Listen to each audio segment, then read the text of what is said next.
അപ്പൊ ഇന്നിപ്പോ കേരളത്തിന്റെ ഒരു ചരിത്ര ദിവസമാണ്. ചരിത്ര ദിവസം എന്ന് പറഞ്ഞാൽ കേരളത്തിന്റെ, അതായത് കേരളം എന്ന ഒരു സംസ്ഥാനം രൂപീകരിക്കപ്പെട്ടതിന് ശേഷമുള്ള ഒരു ചരിത്ര ദിനം. കേരളം CP രാമസ്വാമിയുടെ കാലം തൊട്ട് ഒരുപക്ഷെ ആലോചിച്ച ഒരു പദ്ധതി യാഥാർത്ഥ്യമായ ദിവസമാണ്. അതുകൊണ്ടാണ് ഇന്നത്തെ ദിവസം ഒരു വിഷയം ചർച്ച ചെയ്യുന്നതിനും കേരള വികസന model one and only Pinarayi Vijayan എന്ന പേര് അല്ലെങ്കിൽ ക്യാപ്ഷൻ കൊടുത്തത്. അതിനെ സംബന്ധിച്ച് ഫേസ്ബുക്കിൽ നേരത്തെ, അതായത് കുറച്ച് വൈകി ആ ഒരു സബ്ജക്ട് തീരുമാനിക്കാൻ. ലൈക്ക് മാത്രമേ വന്നിട്ടുള്ളൂ, കമന്റ് ഒന്നും വന്നിട്ടില്ല. അനിൽ മാത്യു ഹായ്, സുധാകരൻ എസ് തുടങ്ങിയവർ കമന്റുകൾ കണ്ടിട്ടുണ്ട്, ലൈവ് കിട്ടി തുടങ്ങിയിട്ടുണ്ടെന്ന് വിശ്വസിക്കുന്നു. അപ്പോ one and only Pinarayi Vijayan എന്നൊരു പേര് കേരള മോഡലിന് എന്ത് കൊടുത്തു എന്ന് പറഞ്ഞാൽ, എന്റെ നിരീക്ഷണത്തിൽ കേരളത്തിന്റെ ചരിത്രത്തിൽ ഒരു മുഖ്യമന്ത്രി എന്നുള്ള നിലയ്ക്ക് പിണറായിക്ക് മുൻപും പിണറായിക്ക് ശേഷം എന്ന രീതിയിൽ കേരള ചരിത്രത്തെ അടയാളപ്പെടുത്താൻ കഴിയുമെന്ന് ഞാൻ കരുതുകയാണ്. കാര്യം കേരളത്തിന്റെ ചരിത്രം എടുത്ത് പരിശോധിച്ചാൽ തന്നെ ഇത്രയും കാലത്തെ തെരഞ്ഞെടുപ്പുകൾ 1957 തുടങ്ങി അത് 2021 തെരഞ്ഞെടുപ്പിലേക്ക് എത്തുമ്പോൾ 15 തെരഞ്ഞെടുപ്പുകൾ നടക്കുന്നുണ്ട്.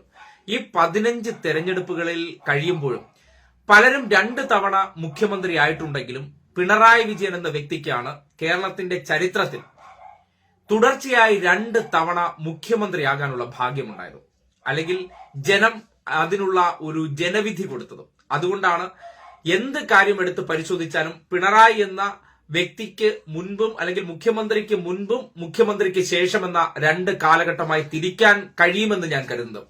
കാര്യം പിണറായി എന്ന വ്യക്തിയെ ഒരു മുഖ്യമന്ത്രി എന്നുള്ള നിലയ്ക്ക് എന്റെ കാഴ്ചപ്പാടിൽ ഇന്നിപ്പോ ദിവ്യ എസ് അയ്യർ പറഞ്ഞൊരു കാര്യമുണ്ട്. വികസനത്തിന്റെ കാര്യത്തിൽ നിശ്ചയദാർഢ്യം, കരുതൽ, മാതൃക, 3 വാക്കുകൾ വളരെ കൃത്യമാണ്. നമ്മൾ പിണറായി വിജയൻ എന്ന വ്യക്തിയെ കേരളത്തിൽ കുറേയേറെ പേർ എന്തുകൊണ്ടൊക്കെയോ അദ്ദേഹത്തെ വെറുക്കുന്നുണ്ട്. ഇവരോടെല്ലാം എന്താണ് പിണറായി വിജയനിൽ നിങ്ങൾ കണ്ട മോശത്തരം എന്ന് ചോദിച്ചാൽ, നിങ്ങൾ സ്വാഭാവികമായിട്ട് പിണറായി വിജയൻ അയാൾ പ്രശ്നമാണ് എന്ന് പറഞ്ഞാൽ അവരോട് നമ്മൾ ചോദിക്കുകയാണ്, എന്താണ് പിണറായി വിജയനിലേക്ക് നിങ്ങൾക്ക് ഒരു അയാളോടൊരു അസംതൃപ്തിയോ അല്ലെങ്കിൽ അയാളെ വെറുക്കാനുണ്ടായ കാര്യം എന്തെന്ന് ചോദിച്ചാൽ അവർക്കൊരു ഉത്തരവില്ല, ഒരിക്കലും ഉത്തരവ് ഉണ്ടാകില്ല. അത് അയാൾ അങ്ങനെയാണ്, അഴിമതിയാണ്, മറ്റേതാണെന്നൊക്കെ നമ്മുടെ മാധ്യമങ്ങൾ ഉണ്ടാക്കിയെടുത്ത ചില കഥകൾക്കപ്പുറം ഒരു വ്യക്തിക്കും പിണറായി വിജയന്റെ ഒരു പ്രവൃത്തി കൊണ്ട് നേരിട്ട് അവർക്കൊരു ദുരിതമുണ്ടാകുന്ന കാലഘട്ടം ഉണ്ടായിട്ടില്ല. ഇപ്പൊ വേണമെങ്കിൽ ഇപ്പൊ ക്ഷേമ പെൻഷൻ കൊടുത്തില്ല, സപ്ലൈകോയിൽ സാധനമില്ല എന്നുള്ള കാര്യം ഞാൻ പറഞ്ഞ അത് അദ്ദേഹം ഭരണ തുടർച്ച നടത്തിക്കൊണ്ടിരിക്കുമ്പോഴുണ്ടാകുന്ന ചില പോരായ്മകൾ അല്ലെങ്കിൽ കുറവുകളാണ്. കാര്യം അതിന് കാരണങ്ങളുണ്ട്, അതിനെയൊന്നും നമ്മൾ ന്യായീകരിക്കുന്നില്ല. പക്ഷേ പിണറായി വിജയൻ എന്ന വ്യക്തി കഴിഞ്ഞ 8 വർഷത്തിനും കേരളം ഭരിച്ചു തുടങ്ങിയതിന് ശേഷം ഇന്ന് നമ്മൾ കാണുന്ന കേരളവും 8 വർഷത്തിന് നമ്മൾ മുമ്പ് കണ്ടൊരു കേരളമുണ്ട്. അതാണെന്ന് നിങ്ങൾ ഏത് വഴി സഞ്ചരിച്ചാലും ഒരിക്കലും നിങ്ങൾക്ക് തോന്നത്തില്ല. കാര്യം കേരളത്തിൽ അടിമുടി ചില മാറ്റങ്ങൾ വന്നിട്ടുണ്ട്. അത് ഒരു വ്യക്തിയുടെ ഇച്ഛാശക്തിയുടെ ഭാഗം തന്നെയാണ്. ഒരു വിഴിഞ്ഞം പോർട്ടിനെ മാത്രം മുൻനിർത്തി പറയുന്നതല്ല. വിഴിഞ്ഞം പോർട്ടിന്റെ കാര്യത്തിലേക്ക് നമ്മൾ വന്നു കഴിഞ്ഞാൽ, വിഴിഞ്ഞം പോർട്ടിന്റെ കാര്യത്തിൽ ഇത്രമാത്രം പ്രതിസന്ധികൾ ഇന്നത്തെ ഒരു പ്രസംഗത്തിൽ തന്നെ അദ്ദേഹം പറയുന്നുണ്ട്, ഇതൊന്നും നടപ്പാക്കാൻ പറ്റിയ ഒരു സാമ്പത്തിക ശേഷിയിലല്ലായിരുന്നു നാം. എന്നിട്ടും ആ കാര്യങ്ങൾ വീഴ്ച വരുത്താതെ നമ്മൾ ഈ മുണ്ട് മുറുക്കി കൊടുത്ത് നടത്തുമെന്ന് പറഞ്ഞാൽ കേരളത്തിലെ മാധ്യമങ്ങൾ ഏറ്റവും കൂടുതൽ ഉപയോഗിക്കുന്ന ഒരു വാക്കാണ് ഈ മുണ്ട് മുറുക്കി കൊടുക്കുക. സർക്കാർ എന്ത് പ്രവർത്തനം ചെയ്താലും ജനങ്ങളുടെ മുന്നിൽ അവർ പെട്ടെന്ന് എടുത്ത് പ്രയോഗിക്കുന്ന ഒരു വാചകമാണ് മുണ്ട് മുറുക്കി ഉടുത്ത്. ഈ സർക്കാർ പറയുന്നുണ്ട്, അവർ ധൂർത്ത് കാണിക്കുന്നു. ധൂർത്ത് എന്തൊക്കെയാണ്? ഈ നാട്ടിൽ നടത്തുന്ന ജനങ്ങൾക്ക് വേണ്ടി നടത്തുന്ന ചില പരിപാടികൾ, കേരളീയം. എന്തിനാണ് ഈ സമയത്ത് നിങ്ങൾ കേരളീയം നടത്തുന്നത്? ജനങ്ങൾക്ക് ഒത്തുകൂടാനുള്ള ഒരു ആഘോഷമാണ്. അങ്ങനെ കേരളത്തിന് പരിചിതമല്ലാത്ത പുതിയ പുതിയ കാര്യങ്ങൾ ഈ നാട്ടിലേക്ക് കൊണ്ടുവന്നു ആ ഒരു സംസ്കാരത്തിലേക്ക് കേരളത്തെ മാറ്റി. ഇപ്പോ ഈ കേരളീയം പരിപാടി നടത്തുന്നത് എന്തിനെന്ന് പറഞ്ഞാൽ അതിന്റെ പേരിൽ അവിടെ ഒരു ഫുഡ് ഫെസ്റ്റിവൽ നടന്ന സന്ദർഭത്തിൽ ഞാൻ പോയിരുന്നു. അതൊരു നമുക്ക് പരിചിതമല്ലാത്തൊരു പരിപാടിയായിരുന്നു. അങ്ങനെ ഒരു മാതൃക കേരളത്തിലേക്ക് നവംബർ 1 കൊണ്ടുവരുന്ന ഒരു പരിപാടി എന്തിനെന്ന് വലിയ വിമർശനങ്ങൾ വരുന്നു. പക്ഷേ നമ്മുടെ എക്കണോമി അവിടെ കൃത്യമായിട്ട് ഉണരുന്നുണ്ട് എന്നുള്ളൊരു യാഥാർത്ഥ്യമുണ്ട്. നിങ്ങൾക്കറിയാം, അതായത് എല്ലാ കാര്യങ്ങളും ഈ ജനം തെരുവിലേക്ക് വന്നാലല്ലേ കച്ചവടം എന്ന് പറയുന്ന സംഭവം നടക്കുള്ളൂ. അവർക്ക് എന്റർടൈനിങ് ആയിട്ടുള്ള കാര്യങ്ങൾ കിട്ടിയാലല്ലേ അവർ നഗരം സന്ദർശിക്കാനോ പരിപാടികൾ കാണാനോ ഇറങ്ങുള്ളൂ. കുടുംബത്തോടൊപ്പം വൈകിട്ട് പുറത്തേക്ക് ഇറങ്ങിയാലേ വിപണിയിൽ നിന്ന് എന്തെങ്കിലുമൊക്കെ സാധനങ്ങൾ മേടിക്കുള്ളൂ. എല്ലാവരും വീട്ടിനകത്ത് ഒതുങ്ങിക്കൂടി ഇരുന്ന് കഴിഞ്ഞാൽ നമ്മുടെ വിപണിയിലെ കാര്യങ്ങളിൽ എന്തെങ്കിലും ചലനം ഉണ്ടാകും. അങ്ങനെ തന്നെയാണ് ഇവിടെ എക്കണോമിയെ റൊട്ടേറ്റ് ചെയ്യിക്കുന്നത്. അല്ലെങ്കിൽ നമ്മുടെ ഈ സമ്പദ്ഘടനയെ ചലിപ്പിക്കണമെന്നുണ്ടെങ്കിൽ ജനം തെരുവുകളിലേക്ക് വരേണ്ടതുണ്ട്. ജനം ആ ഒരു സാധനങ്ങൾ അങ്ങോട്ടും ഇങ്ങോട്ടും വാങ്ങുകയും കൊടുക്കുകയൊക്കെ ചെയ്യുന്ന സന്ദർഭങ്ങൾ ഉണ്ടെങ്കിൽ മാത്രമേ നമ്മുടെ എക്കണോമി ചലിക്കുന്ന സാഹചര്യം ഉണ്ടാവൂ. അങ്ങനെയുള്ള നൂതന പദ്ധതികൾ കേരളത്തിലേക്ക് കൊണ്ടുവരുന്നുണ്ട്. അതിനൊരു ഉത്തമ ഉദാഹരണമായി മാറുകയാണ് വിഴിഞ്ഞം എന്ന് പറയുന്ന പദ്ധതി. കാര്യം നമ്മുടെ ഒരു ഇടങ്ങളിലേക്ക് അല്ലെങ്കിൽ നമ്മുടെ മനസ്സുകളിലേക്ക് പിണറായി വിജയൻ എന്ന വ്യക്തിയെക്കുറിച്ച് മാധ്യമങ്ങൾ എഴുതി പിടിപ്പിച്ച കഥകളൊന്ന് ആലോചിച്ച് നോക്കിയാൽ, ഇതിനുവേണ്ടി പിണറായി വിജയൻ എന്താണ് മാധ്യമങ്ങൾക്ക് മുന്നിൽ ചെയ്ത തെറ്റെന്ന് ചോദിച്ചാൽ, അദ്ദേഹത്തിന്റെ ഒരു കൃത്യമായിട്ടുള്ള ശൈലിയുണ്ട്. അതായത് അനാവശ്യമായ കൃത്രിമ വിനയം പിണറായി വിജയൻ ഒരിക്കലും കാണിക്കാറില്ല. അദ്ദേഹത്തിന് പറയേണ്ട കാര്യങ്ങൾ പറയേണ്ട സന്ദർഭത്തിൽ പറയേണ്ടതുപോലെ പറയും. അതൊരു വ്യക്തിയുടെ ക്വാളിറ്റി ആയിട്ടാണ് ഞാൻ കാണുന്നത്. കാര്യം മാധ്യമങ്ങൾ കരുതുന്നത് അവരോട് ചിരിച്ചുല്ലസിച്ച് തട്ടി തലോടി തടവിയൊക്കെ നിന്ന് കഴിഞ്ഞാൽ അവരെല്ലാം മികച്ച ഭരണാധികാരികളാണ്. കാര്യം അവർ പരിചയപ്പെട്ടിരിക്കുന്നത് അവരോടൊപ്പം നിൽക്കുന്നവരെ അവർ വാഴ്ത്തി പാടുന്നുണ്ടെങ്കിൽ അത് ഉമ്മൻചാണ്ടി ആയിക്കോട്ടെ, മറ്റുള്ള ഏത് നേതാക്കളായിക്കോട്ടെ, അവരോടൊപ്പം ഈ സൊറ പറയാനും തമാശ പറയാനും അവർ പറയുന്ന കാര്യങ്ങളെല്ലാം മൂളിക്കേൾക്കുന്ന ആളാണെങ്കിൽ മികച്ചവനാണ്, നല്ല സർട്ടിഫിക്കറ്റ് കിട്ടും. പക്ഷേ പിണറായി വിജയനെ കുറിച്ച് ആലോചിച്ച് നോക്കിയാണ്, ഒരു ഡിസിപ്ലിൻഡ് പൊളിറ്റീഷ്യനാണ്. അദ്ദേഹം ഒരു പരിപാടിയിൽ പങ്കെടുക്കുന്നുണ്ടെങ്കിൽ ലേറ്റായി വരുന്നത് അപൂർവങ്ങളിൽ അപൂർവമായിരിക്കും. അതിനപ്പുറത്തേക്ക് 5 മിനിറ്റ് നേരത്തേക്ക്, കാര്യം ഈ VIP ഗസ്റ്റ് വരുന്നതിന്റെ ഭാഗമായിട്ട് 1 മിനിറ്റ് പോലും അദ്ദേഹത്തെ, അതായത് പരിപാടി തുടങ്ങുന്നതിന് വേണ്ടി അദ്ദേഹം ലേറ്റാകുന്ന പരിപാടി അപൂർവങ്ങളിൽ അപൂർവമാണ്. കൃത്യസമയത്ത്, അതായത് നമ്മുടെ ഒരു മുഖ്യമന്ത്രി എന്നുള്ള നിലയ്ക്ക് കേരളത്തിന്റെ ചരിത്രം എടുത്ത് പരിശോധിച്ചാൽ ഒരു പരിപാടിയിൽ അദ്ദേഹം പങ്കെടുക്കാമെന്ന് അറിയിച്ചിട്ടുണ്ടെങ്കിൽ 5 മിനിറ്റ് നേരത്തെ എത്തും. അങ്ങനെ ഡിസിപ്ലിൻഡ് ആണ് എല്ലാ കാര്യത്തിലും. പറയേണ്ട കാര്യങ്ങൾ വളരെ കുറുക്കിയ വാചകങ്ങളിൽ അദ്ദേഹം പറഞ്ഞു വെക്കും. അനാവശ്യമായിട്ട് വർത്തമാനം പറയാറില്ല. അനാവശ്യമായിട്ട് ആൾക്കാരെ ഇംപ്രസ് ചെയ്യിക്കാൻ വേണ്ടി അദ്ദേഹം ചിരിക്കാറില്ല. കാര്യം അദ്ദേഹത്തെ ആരൊക്കെ പരിചയമുള്ളവരുണ്ടെങ്കിൽ നോക്കി ചിരിക്കും, അനാവശ്യമായി നോക്കി ചിരിക്കാറില്ല. ഇതൊക്കെയാണ് പോരായ്മയായി കണ്ടെത്തുന്നത്. പക്ഷേ അദ്ദേഹത്തിന്റെ ശൈലിയെക്കുറിച്ചോ അദ്ദേഹത്തിന്റെ രീതികളെ കുറിച്ചൊക്കെ പറയുമ്പോൾ ആ വ്യക്തി ഈ ഒരു 8 വർഷത്തിനിടയിൽ എന്തെല്ലാം കാര്യങ്ങൾ ചെയ്തു. ക്ഷേമ പെൻഷൻ നിങ്ങൾ എടുക്കും. ക്ഷേമ പെൻഷൻ കഴിഞ്ഞ ഒരു 5 മാസത്തെ കുടിശ്ശികയാണ് വന്നിട്ടുള്ളത്. അദ്ദേഹത്തിന്റെ 8 വർഷം പൂർത്തിയാകുന്നു. 8 വർഷത്തിനിടയിൽ എന്തുകൊണ്ട് അങ്ങനെ ആൾക്കാരെ പറഞ്ഞു പറ്റിച്ച് ഒരു നേട്ടം കൊയ്യാൻ വേണ്ടി വന്ന ആളാണെങ്കിൽ 600 രൂപയെ കടന്ന പെൻഷൻ 1600 രൂപയിലാക്കി 5 മാസം മാത്രം കുടിശ്ശിക വരുത്തേണ്ട കാര്യം എന്താണ്? അതിനൊരു റീസൺ ഉണ്ടാകണ്ടേ? ഇത്രയും കാലം എന്ന് പറഞ്ഞാൽ തെരഞ്ഞെടുപ്പ് കഴിഞ്ഞ് ജയിച്ച് പുറത്തേക്ക് വന്നതിന് ശേഷം അദ്ദേഹത്തിന് ആ കാര്യമേ തിരിഞ്ഞു നോക്കേണ്ടിയിരുന്നില്ലല്ലോ. ഈ പ്രതിസന്ധി ഘട്ടത്തിലും അദ്ദേഹം ആ 5 മാസത്തെ കുടിശ്ശിക കൊടുത്തു തീർക്കുമെന്നതിനോടൊപ്പം ഒരു ഉറപ്പും കൂടി കൊടുക്കുന്നുണ്ട്. അത് 2000 രൂപയാക്കുമെന്നുള്ള കാര്യം. അത് എത്ര കഷ്ടപ്പെട്ടായിരുന്നാലും അത് പ്രകടന പത്രികയിൽ ഉൾപ്പെടുത്തിയിട്ടുണ്ട്. അത് നടപ്പാക്കിയിട്ട് മാത്രമേ ഇറങ്ങി പോകത്തുള്ളൂ എന്നുള്ള കൃത്യമായിട്ട് കാര്യം പറയുന്നുണ്ട്. ആ ക്ഷേമ പെൻഷൻ ആൾക്കാർക്ക് വാങ്ങി ശീലിപ്പിച്ചതാരാണ്? അതിന്നിപ്പോ ജീവിതത്തിൽ അത്യന്താപേക്ഷിതമായിരിക്കുകയാണ്. പണ്ട് കാലഘട്ടങ്ങളിൽ കിട്ടിയാൽ കിട്ടി എന്ന മനോഭാവത്തിൽ നിന്ന് കിട്ടുമെന്ന തോന്നലിലേക്ക് എത്തി. ആ കിട്ടിക്കൊണ്ടിരുന്ന സാധനത്തിനെ പെട്ടെന്ന് മുടങ്ങിയപ്പോൾ അതൊരു വരുമാന മാർഗമായിരുന്നത് മുടങ്ങിയത് ആൾക്കാർക്ക് വലിയ ബുദ്ധിമുട്ടുണ്ടാക്കി. അതാണ് വസ്തുത. നമ്മുടെ റേഷൻ കടകളിൽ പണ്ട് നിങ്ങൾ എത്ര കാലം റേഷൻ കടകളിലൊക്കെ പോയി സാധനം മേടിക്കുന്നവരായിരുന്നു? ആ റേഷൻ കടകളിലേക്ക് ഇപോസ് മെഷീൻ പോലുള്ള സംവിധാനങ്ങൾ കൊണ്ടുവന്നിട്ട് റേഷൻ കടകളിലെ അഴിമതിയൊക്കെ കുറച്ച് റേഷൻ സാധനങ്ങൾ വളരെ കൃത്യമായി ജനങ്ങളിലേക്ക് എത്തിക്കാൻ, അതും ക്വാളിറ്റിയുള്ള സാധനങ്ങൾ എത്തിക്കാനായിട്ട് നമ്മളെ പരിശീലിപ്പിച്ചത് ആരാണ്? ഏത് മന്ത്രിസഭയുടെ കാലഘട്ടത്തിലാണ്? പിണറായി വിജയൻ അല്ലേ? പിന്നീട് നിങ്ങൾക്ക് സപ്ലൈകോയിലൊക്കെ ഇന്നല്ലേ ഇത് ഇത്രയും സാധനങ്ങളുടെ കാര്യങ്ങളും ഓണച്ചന്ത, ഓണവിപണി എന്നുള്ള കാര്യങ്ങളൊക്കെ നമ്മൾ ഏറ്റവും കൂടുതൽ ചർച്ച ചെയ്യുന്നതും അവിടെ വില കുറച്ച് സാധനം കിട്ടും. ഈ അടുത്ത കാലത്ത്, അതായത് കഴിഞ്ഞ കുറച്ച് സമയത്തിന് മുന്നേ ആണ് 13 ഐറ്റം സബ്സിഡി സാധനങ്ങളിൽ ചെറുതായിട്ടൊന്ന് വില കയറ്റിയത്. എന്തുകൊണ്ട് ചെയ്യേണ്ടി വന്നു? കാര്യം പിടിച്ചു നിർത്താൻ പറ്റാത്ത സാഹചര്യത്തിനപ്പുറം ഇന്നിപ്പോ പൊതുവിപണിയെക്കാളും എത്ര രൂപയാണ് പല സാധനങ്ങൾക്കും അദ്ദേഹത്തിന്റെ ഒരു നേതൃത്വത്തിൽ വരുമ്പോൾ വിലക്കുറവായിട്ടുള്ളത്. ആ നിലയ്ക്കൊക്കെ നോക്കുമ്പോൾ നമ്മളെ ഒരുപാട് കാര്യങ്ങൾ പരിശീലിപ്പിക്കുകയും നമ്മുടെ നാടിന് വേണ്ടി റോഡുകളിലൂടെ നിങ്ങൾ സഞ്ചരിച്ചാൽ കുണ്ടും കുഴിയില്ലേ? ഉണ്ട്. പക്ഷേ പല പല മാറ്റങ്ങൾ നിങ്ങൾക്ക് കാണാൻ പറ്റും. നഗര കേന്ദ്രീകരണം എന്ന് പറയുന്ന ഒരു സംഭവം മുമ്പുണ്ടായിരുന്നു. അതായത് ഒരു തലസ്ഥാന തിരുവനന്തപുരം എടുത്തു കഴിഞ്ഞാൽ തിരുവനന്തപുരം സിറ്റി ആയിരുന്നു പ്രധാനപ്പെട്ടത്. എന്ത് കാര്യത്തിനും നമുക്ക് സിറ്റി പോകേണ്ട ഒരു അവസ്ഥ ഉണ്ടായിരുന്നു. പക്ഷെ ഇന്നത് മാറിയിട്ടുണ്ട്. പല ജംഗ്ഷനുകളും കേന്ദ്രീകരിച്ച് നോക്കിയാൽ ചെറിയ ഒരു സിറ്റി അല്ലെങ്കിൽ ഒരു ടൗൺഷിപ്പ് അവിടേക്ക് കടന്നു വന്നിട്ടുണ്ട്. എങ്ങനെ വന്നതാണ്? ഈ നാട്ടിൽ ഈ ചെറുകിട അതായത് MSME ബിസിനസ്സുകൾ ആരംഭിക്കാനായിട്ടുള്ള പ്രേരണ കൊടുത്തതിന്റെ ഭാഗമായിട്ടല്ലേ? പിന്നീട് നമുക്ക് വാതിൽപ്പടി സർവീസുകളെല്ലാം കിട്ടി തുടങ്ങിയിട്ടുണ്ട്. പഞ്ചായത്തുകളിൽ പണ്ട് എന്തെല്ലാം കാര്യത്തിന് പഞ്ചായത്തിൽ കയറി ഇറങ്ങണം. ഇപ്പോൾ അക്ഷയ സെന്ററുകൾ എന്ന് പറയുന്ന സംവിധാനം നിങ്ങളുടെ മുന്നിലേക്ക് വന്നു. നിങ്ങൾക്ക് എത്ര കാര്യങ്ങൾക്ക് പഞ്ചായത്തിലോ വില്ലേജ് ഓഫീസിലോ പോകേണ്ടി വരുന്നുണ്ട്. ഒരു സമയം നിശ്ചയിച്ചു, സർക്കാർ സംവിധാനങ്ങൾ കൂടുതൽ ജനങ്ങൾക്ക് ഗുണകരമാകുന്ന രീതിയിലുള്ള പ്രവർത്തനങ്ങൾ നടത്തിയില്ലേ? മാറ്റങ്ങൾ എന്ന് പറഞ്ഞാൽ അദ്ദേഹം ചെയ്തിരിക്കുന്നത് പ്രകടമാണ്. നിങ്ങൾക്ക് ഗെയിൽ വാതക ലൈൻ പൈപ്പ് അത് ഈ നാട്ടിൽ വരില്ല എന്ന് എഴുതി തള്ളിയതാണ്, വന്നില്ലേ? ദേശീയപാത ഇപ്പോൾ നിർമ്മാണ പ്രവർത്തനങ്ങൾ നടക്കുമ്പോൾ അതിന്റെ അവകാശികളാകുന്നവരുണ്ട്. ഈ സ്റ്റേറ്റാണ് ഇന്ത്യയിൽ ആദ്യമായിട്ട് ദേശീയപാത, അതായത് ഇവർ വാഴ്ത്തിപ്പാടുന്ന നമ്മുടെ കുഞ്ഞുഞ്ഞുണ്ടല്ലോ വികസനത്തിന്റെ മാതൃക എന്ന് പറയുന്നത്, അദ്ദേഹം അടച്ചുപൂട്ടി അല്ലെങ്കിൽ അദ്ദേഹത്തിന് ദേശീയപാത 45 മീറ്റർ ആക്കാൻ പറ്റില്ല, അതിന്റെ പ്രതിഷേധം ഭയന്ന് ആ ഒരു പ്രവർത്തനം വേണ്ടാന്ന് വെച്ചതാണ്. ഇന്നിപ്പോ യാഥാർത്ഥ്യമായില്ലേ? പലയിടങ്ങളിലും അതിപ്പോ കുണ്ടും കുഴിയായി കിടക്കുന്നതിന് ദേശീയപാത അതോറിറ്റിക്കല്ല വിമർശനം, അത് റിയാസിനും പിണറായിക്കുമാണ് ആ കാര്യങ്ങളിലൊക്കെ വിമർശനം. പക്ഷേ ഈ 2025 ആകുമ്പോൾ ഇതെല്ലാം നിർമ്മാണം പൂർത്തീകരിക്കുമ്പോൾ കേരളത്തിന്റെ മുഖച്ഛായ എന്തായിരിക്കും? ഒന്ന് ആലോചിച്ചേ.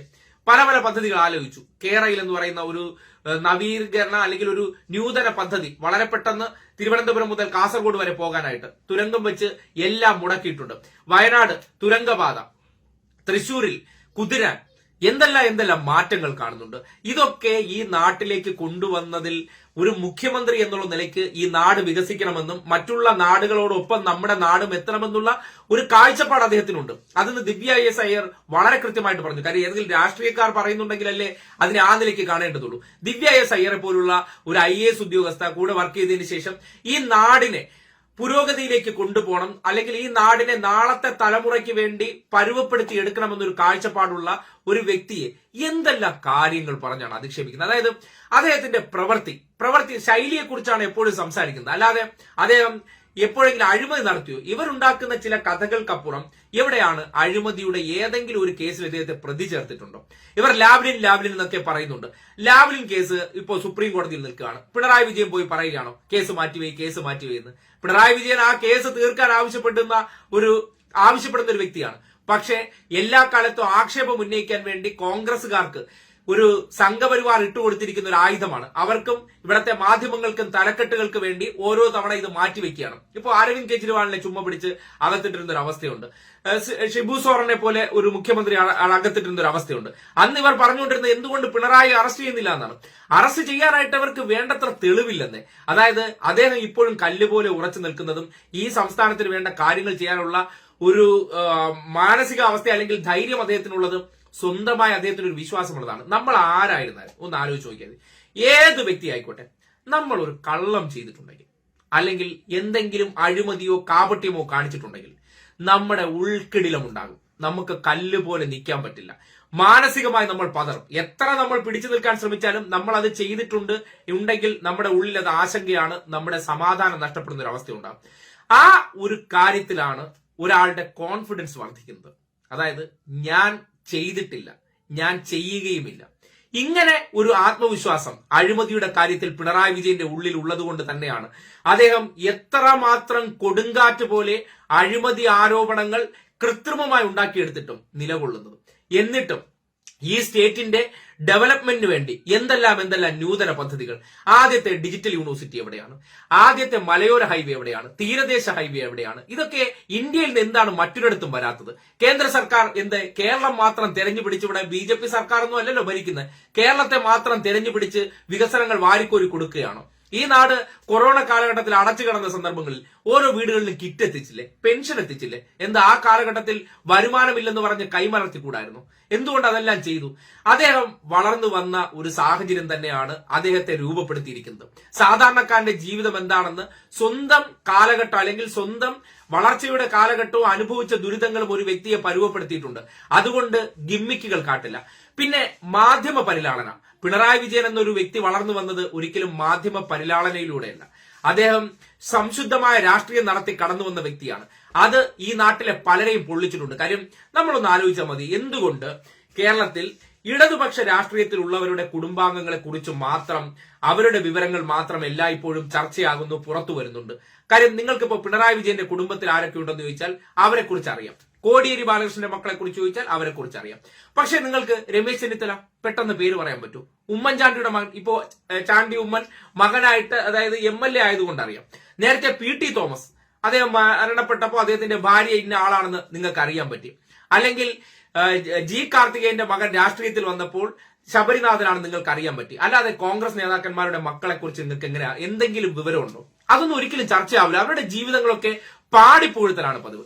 നേരെ മറിച്ച് ഇടതുപക്ഷത്തുള്ളവരുടെ മക്കളെ, അതായത് ഈ ഇടത് ആശയം എന്ന് പറഞ്ഞാൽ ഇവിടത്തെ മാധ്യമങ്ങൾക്കുള്ളിലുള്ള സവർണ സംഘി ആൾക്കാർക്ക് വലിയ താല്പര്യമില്ലാത്ത ഒരു സാധനമാണ്. അവർ ആദ്യത്തെ സർക്കാർ ഈ നാട്ടിൽ വരുമ്പോൾ വിമോചന സമരത്തിലൂടെ പുറത്താക്കുന്നത് എന്തുകൊണ്ടാണ്?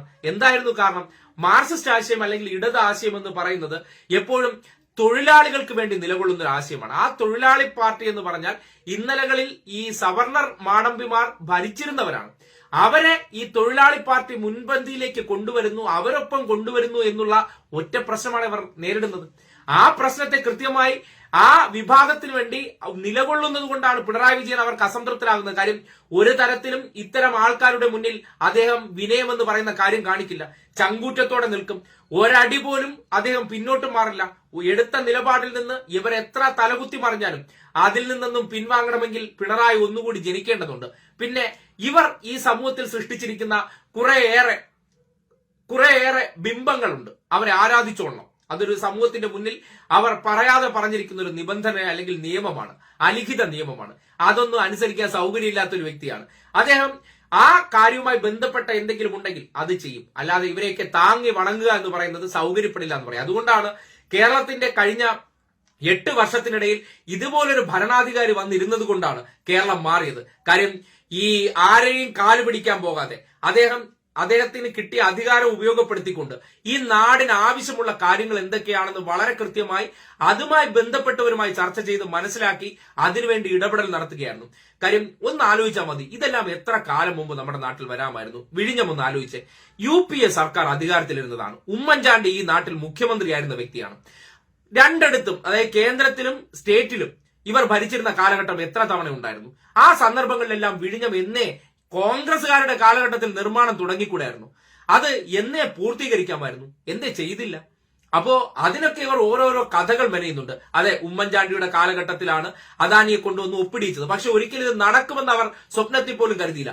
4.5 വർഷം ഭരിച്ചു കഴിഞ്ഞതിന് ശേഷം കേവലം 6 മാസമേ ഉള്ളൂ ഒരു തറക്കല്ലിട്ടിട്ട് അടുത്ത ഇലക്ഷനിലേക്ക് പോവുകയാണ്. ഞങ്ങൾ വിഴിഞ്ഞം കൊണ്ടുവന്നു എന്നുള്ളൊരു പേരിന് വേണ്ടി മാത്രം എത്ര കരാറുകൾ നമ്മുടെ നാട്ടിൽ ഒപ്പുവെച്ചത് ഇവിടെ തീരാതെ കിടപ്പുണ്ട്. ഒന്ന് ആലോചിച്ച് നോക്കി. എത്ര പദ്ധതികൾ, എത്ര ഓരോ തവണ. ഇപ്പൊ തന്നെ നമ്മുടെ നാട്ടിൽ ഒന്ന് ആലോചിച്ച് നോക്കിയാൽ മതി. റെയിൽവേ ആയിട്ട് ബന്ധപ്പെട്ട് എത്ര പദ്ധതികൾ നമ്മൾ ഒപ്പിട്ടു. ഈ കഞ്ചിക്കോട് അല്ലെങ്കിൽ ഇവിടെ നമ്മുടെ സ്ഥലം കൃത്യമായിട്ട് പറഞ്ഞു. അതായത് ഇവിടെ കോച്ച് ഫാക്ടറി ആരംഭിക്കുന്നതിന് വേണ്ടി നേമത്ത് കോച്ച് ഫാക്ടറി ആരംഭിക്കാൻ വേണ്ടി 2 കേന്ദ്രമന്ത്രിമാർ വന്ന് തറക്കല്ലിട്ടിട്ടൊക്കെ പോയതാണ്. എന്തായി? ഒന്നും സംഭവിച്ചിട്ടില്ല. പക്ഷേ ഈ ഒരു കാര്യം ഏറ്റെടുത്തതിന് ശേഷം അത് നാടിന്റെ വികസനത്തിന് ഗുണകരമാകുമെന്ന് തിരിച്ചറിഞ്ഞതിന്റെ അടിസ്ഥാനത്തിലാണ് അതിനുവേണ്ടി നിലകൊണ്ടത്. ആ നിലകൊണ്ടത് അത് ഒരു ഫലം കണ്ടിരിക്കുകയാണ്. അത് ഫലം കണ്ട സന്ദർഭത്തിൽ അല്ലെങ്കിൽ അതിനെ പൂർത്തീകരിക്കുന്ന സന്ദർഭത്തിൽ പലതരത്തിലുള്ള വിമർശനങ്ങൾ ഉണ്ടാകുന്നുണ്ടെങ്കിലും പിണറായി വിജയൻ എന്ന മുഖ്യമന്ത്രി ആ ഒരു കാര്യത്തിൽ എന്തെല്ലാം ചെയ്തു എന്ന് അവിടെ വിശദീകരിച്ചു. അതിന്റെ ഡേ ടു ഡേ അപ്ഡേറ്റ് അദ്ദേഹം കൃത്യമായി പരിശോധിച്ചു, മോണിറ്റർ ചെയ്തു. പണികൾ കൃത്യമായി പുരോഗമിക്കുന്നുണ്ടോ നോക്കി. പ്രതിസന്ധി ഘട്ടങ്ങളിൽ പോലും അവരോട് അതിനുമായി ബന്ധപ്പെട്ട് എന്തൊക്കെ കാരണങ്ങൾ ചെയ്യുന്നു അതിനുവേണ്ടി സർക്കാർ ചെയ്തു കൊടുക്കേണ്ട കാര്യങ്ങളെല്ലാം കൃത്യമായി ചെയ്തു കൊടുത്തു. അങ്ങനെ ഓരോ കാര്യങ്ങൾ ചെയ്താണ് ഇന്ന് കാണുന്ന നിലയിലേക്ക് വിഴിഞ്ഞം മാറിയത്.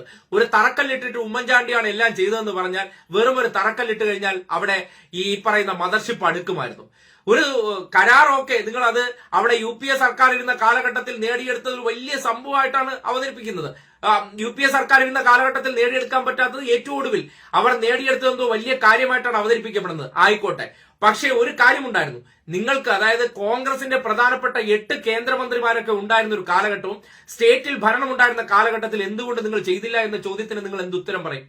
അവിടെയൊക്കെയാണ് ഇന്നത്തെ കാലഘട്ടത്തിൽ പല പ്രതിസന്ധികൾ, അത് സാമ്പത്തിക പ്രതിസന്ധിയെങ്കിൽ ആ രീതിയിലൊക്കെ നമ്മൾ ബുദ്ധിമുട്ടുന്ന സന്ദർഭത്തിൽ പോലും ഇത്രയും വലിയൊരു നേട്ടം കയ്യെത്തി പിടിക്കാൻ കഴിഞ്ഞതും അതിനെ IAS ഉദ്യോഗസ്ഥർ ഉൾപ്പെടെയുള്ളവർ തുറന്ന മനസ്സാലെ അംഗീകരിക്കുന്നുണ്ട്, അല്ലെങ്കിൽ അവരെ ആ വിഷയവുമായി ബന്ധപ്പെട്ട് ശ്ലാഘിക്കുന്നുണ്ടെങ്കിൽ അത് ഒരു വ്യക്തിയുടെ ഇച്ഛാശക്തിയുടെ പ്രതിഫലനം തന്നെയാണ്. ആ നിലയ്ക്ക് തന്നെയാണ് കാണേണ്ടത്. എന്തായാലും ഈ വിഷയവുമായി ബന്ധപ്പെട്ട ഒരു കൃത്യമായിട്ട് പറയാണ്, കേരളത്തെ സംബന്ധിക്കുന്നിടത്തോളം പിണറായിക്ക് മുന്നും പിണറായിക്ക് ശേഷമെന്ന് രണ്ട് ചരിത്രത്തിന് വലിയ സ്കോപ്പ് ഉണ്ട്. കാര്യം ഈ 10 വർഷം തുടർച്ചയായി ഭരിച്ചു കഴിയുമ്പോൾ എന്തൊക്കെ കാര്യങ്ങൾ ചെയ്തു എന്ന് ഈ സമൂഹത്തിനോട് എണ്ണി എണ്ണി പറയാൻ പറ്റുന്ന അവസ്ഥയുണ്ട്. നേരത്തെ പറഞ്ഞ പോലെ ഡിജിറ്റൽ യൂണിവേഴ്സിറ്റി ആയിക്കോട്ടെ, കോൺക്ലേവ് ഇപ്പോ കൊച്ചിയിൽ നടക്കുകയാണ്. കേരളം രാജ്യത്തിന് മുന്നേ നടക്കുന്ന സാഹചര്യം ഉണ്ടാക്കുകയാണ്. വാട്ടർ മെട്രോ ഇന്ത്യയിൽ ഇവിടെയുണ്ട്. അത് പിണറായി വിജയൻ നേതൃത്വത്തിൽ നടപ്പാക്കിയ ഒരു പ്രോജക്റ്റ് അല്ലേ. കൊച്ചിയിൽ ഇപ്പോൾ അത് ലാഭത്തിലായിട്ടുണ്ട്. കൊച്ചി മെട്രോ തറക്കല്ലിട്ടു, മെട്രോ ഓടിയോ. ഇപ്പോൾ അതിന്റെ എത്ര സ്ട്രെച്ചുകൾ പൂർത്തിയാക്കിയിരിക്കുന്നു, തൃപ്പൂണിത്തുറ വരെയൊക്കെ നീട്ടിക്കഴിഞ്ഞിരിക്കുകയാണ്. അങ്ങനെ ഏതെല്ലാം പരിപാടികൾ, കണ്ണൂർ വിമാനത്താവളം ഫ്ലൈറ്റ് ഇറക്കിയെന്നൊരു പേരുണ്ടാക്കി, അതിന്റെ നടപടിക്രമങ്ങളെല്ലാം പൂർത്തീകരിച്ച് അവസാനം ഒറിജിനൽ ഫ്ലൈറ്റ് ഇറക്കാനായിട്ട് എത്ര വർഷം എടുത്തു. അങ്ങനെ പല പല കാര്യങ്ങളിലും ഗിമ്മിക്സിനപ്പുറം യാഥാർത്ഥ്യ ബോധ്യത്തോടുകൂടി കാര്യങ്ങൾ ചെയ്തു തീർത്തിട്ടുണ്ട്. ഇനി അതിന്റെ പോരായ്മകൾ ഉണ്ടെങ്കിൽ നിങ്ങൾക്ക് വിമർശിക്കാം. കാര്യം ഒന്നും മാധ്യമങ്ങളുടെ പണം കൊടുത്തോ മാധ്യമങ്ങളുടെ ഗുഡ് സർട്ടിഫിക്കറ്റിന് വേണ്ടിയോ ഒന്നും ചെയ്തിട്ടില്ല. ചെയ്തതെല്ലാം ആത്മാർത്ഥമായിട്ട് ജനങ്ങൾക്ക് വേണ്ടി മാത്രം ചെയ്ത പ്രവർത്തനങ്ങളാണ്. അത് A to Z ഏത് കാര്യങ്ങൾ നോക്കിയാൽ നിങ്ങൾക്ക് മനസ്സിലാക്കാൻ പറ്റും. അത് തലസ്ഥാന നഗരിയിൽ നിങ്ങൾക്ക് കാണാൻ പറ്റും, കൊച്ചിയിൽ കാണാൻ പറ്റും, തൃശ്ശൂരിൽ കാണാൻ പറ്റും. കേരളത്തിൽ എവിടെ പോയി കഴിഞ്ഞാലും കേരളത്തിന്റെ ടൂറിസം ഡെവലപ്മെന്റുകളൊക്കെ നിങ്ങൾക്ക് അറിയാം. അതുപോലെ നമ്മുടെ ഉന്നത വിദ്യാഭ്യാസ മേഖലയിലെ വളർച്ചകൾ, അങ്ങനെ പല കാര്യങ്ങൾ എടുത്തു നോക്കിയാൽ നിങ്ങൾക്ക് അറിയാൻ പറ്റും ഒരു ഭരണാധികാരിയുടെ ഇച്ഛാശക്തി എത്രത്തോളം തീവ്രമാണെന്ന്. കാഴ്ചപ്പാടുണ്ടെങ്കിലേ കാര്യങ്ങൾ ചെയ്യാൻ പറ്റുള്ളൂ. വെറുതെ വളവള വർത്തമാനം അടിച്ച് മാധ്യമങ്ങൾക്ക് മുന്നിൽ നമ്മളെ ഈ കുറിച്ച് നല്ല വാക്കുകൾ എഴുതണമെന്നുള്ള ഒരു ചെറിയ അവരോടൊക്കെ ഒതുങ്ങി നിന്നു കൊടുക്കുന്ന പ്രവർത്തനം കൊണ്ടാണെങ്കിൽ പിണറായി വിജയനും അത് ചെയ്താൽ മതിയായിരുന്നു. പക്ഷേ മാധ്യമങ്ങൾ ചെയ്യാത്ത കാര്യത്തെക്കുറിച്ച് എഴുതേണ്ട കാര്യമില്ല. അദ്ദേഹം ചെയ്ത കാര്യത്തെക്കുറിച്ച് പറഞ്ഞാൽ മതി. അതിനുവേണ്ടി അവരുടെ മുന്നിൽ പോയി ഓച്ചാനിച്ച് നിൽക്കാനൊന്നും തയ്യാറായിട്ടില്ല. പിന്നെ മാധ്യമങ്ങൾക്ക് മുന്നിൽ ഏറ്റവും കൂടുതൽ കുമ്പിടുന്നുണ്ടെങ്കിൽ അത് ഉറപ്പാക്കിക്കോളും അവരുടെ കൈ മലീനസമാണ്. കാര്യം അവർക്ക് എന്തൊക്കെയോ ഇവരോടൊപ്പം നിന്ന് കൂട്ടുകച്ചവടം നടത്തേണ്ടി വരുന്നുണ്ട്, അല്ലെങ്കിൽ ഒളിപ്പിക്കേണ്ടി വരുന്നുണ്ട്. അതുകൊണ്ടാണ് മാധ്യമങ്ങളുടെ തോളിൽ കൈയിട്ട് നടക്കേണ്ടി വരുന്നത്. മാധ്യമങ്ങളെ മൈൻഡ് ചെയ്യുന്നില്ലെങ്കിൽ ഉറപ്പിച്ച് വിശ്വസിച്ചോളൂ, വളരെ ജെനുവിനാണ് ആ വ്യക്തി എന്ന് എല്ലാ കാലത്തും നിങ്ങൾക്ക് ഉറച്ചു വിശ്വസിക്കാം. എന്തായാലും ഇത്രയും നേരം കണ്ടിരുന്ന ഒരുപാട് പേർ അതിൽ പ്രതികരണങ്ങൾ ഇട്ടിട്ടുണ്ട്. നവാസ് മുഹമ്മദ്, പ്രദീപ് കുമാർ, പ്രേംദാസ് ബാബു തുടങ്ങി പലരും പ്രതികരണങ്ങൾ ഇടുന്നുണ്ട്. ജയൻ കെ ജയൻ, അങ്ങനെ എന്തായിരുന്നാലും ഇപ്പോ ഞാൻ പറഞ്ഞ കണക്ക് ഇതിപ്പോ എന്റെ കാഴ്ചപ്പാടിലാണ്. പിണറായി വിജയൻ എന്ന വ്യക്തിയെ കുറിച്ച് നല്ലത് പറയാനെങ്കിലും ആരെങ്കിലും ഒക്കെ വേണ്ട ഈ നാട്ടിൽ. കുറ്റം പറയാൻ നമ്മുടെ നാട്ടിൽ ഒരുപിടി പ്രമുഖ മാപ്രകൾ ഉള്ള കാലഘട്ടത്തിൽ ചെയ്ത നന്മയുള്ള പ്രവർത്തനങ്ങൾ, അതായത് ഒരു വ്യക്തിയെ എന്തൊക്കെയോ കാര്യങ്ങൾ അവർ തെരഞ്ഞു പിടിച്ച് പറയുകയാണ്. ജെനുവിനായിട്ട് നിങ്ങൾക്ക് എന്തുകൊണ്ട് പിണറായി വിജയൻ എന്നൊരു വ്യക്തിയെ ഇഷ്ടമല്ല അല്ലെങ്കിൽ നിങ്ങൾ വെറുക്കുന്നു എന്ന് ചോദിച്ചാൽ ഒരു മനുഷ്യന് ഉത്തരം പറയാൻ പറ്റില്ല. കാര്യം ഒരു മനുഷ്യനെയും അദ്ദേഹത്തിന്റെ പ്രവർത്തനം കൊണ്ട് നേരിട്ട് ദ്രോഹിക്കാത്ത വ്യക്തിയാണ്. ബാക്കിയെല്ലാം മാധ്യമ സൃഷ്ടികളാണ്. അദ്ദേഹം പറഞ്ഞ പോലെ എടോ ഗോപാലകൃഷ്ണ എന്ന് മാതൃഭൂമിയുടെ മുതലാളിയെ വിളിച്ച പോലെ അല്ലെങ്കിൽ എഡിറ്ററെ വിളിച്ച പോലെ ഈ നാട്ടിൽ ഒരു രാഷ്ട്രീയക്കാരനും വിളിക്കാനുള്ള ആർജവം കാട്ടില്ല. തോന്നിവാസം പറഞ്ഞാൽ ചോദിക്കും, പറയും, വിമർശിക്കും. അത് ഒരു വ്യക്തിയുടെ ക്വാളിറ്റി തന്നെയാണ്. കാര്യം നമ്മൾ ഭയപ്പെടുന്നുണ്ടെങ്കിൽ അവരെ വിമർശിക്കാനേ പോകില്ല. കാര്യം ഞാൻ എന്തെങ്കിലും പറഞ്ഞാൽ എന്റെ ബാക്കിയുള്ള ഉടായ്പ പുറത്തു വരുമെന്നുള്ള ഭയമുണ്ടാകും. പക്ഷേ പിണറായി തുറന്ന് വിമർശിക്കും. വിഷയങ്ങൾ ഇല്ലാത്തത് പറഞ്ഞാൽ ആരാണെങ്കിലും വിവരദോഷി എന്ന് വിളിക്കാനുള്ള കപ്പാസിറ്റി അദ്ദേഹം കാണിക്കാറുണ്ട്. കാര്യം അതെന്തുകൊണ്ടാണ്? അത് ഇല്ലാത്ത കാര്യം പറയുന്നതുകൊണ്ടാണ്.